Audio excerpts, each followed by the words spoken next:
So part two of the repair of the generator, 1954 welder generator. I don't know if, yeah, you can see it there. And there's a bunch of oil already there. Now you might be thinking, well, it could have been oil dripping from the head, cylinder, top of the piston head rather, but piston head is completely dry. So it is just oil getting past the rings there. Regardless, even in doubt, I haven't, like I said, I haven't done a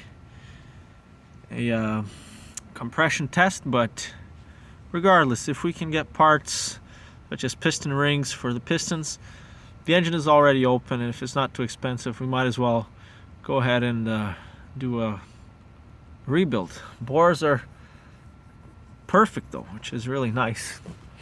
And I just realized that I'm not 100% sure, but these here look like they are ignition coils.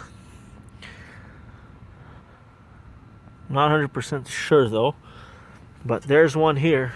There's another one of these things on the other side. And since the cable is going to the spark plug, I've made sure that that is indeed an ignition coil.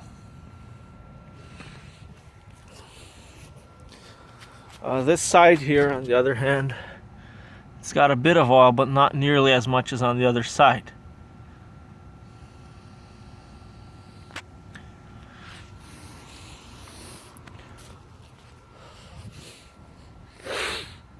I also had to remove or just loosen the nuts from the accelerator linkage here.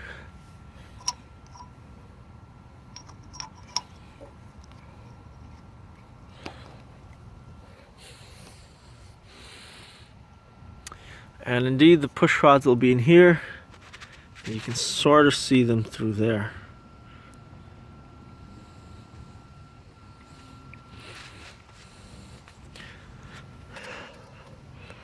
Definitely want to get some spare ignition coils if we can.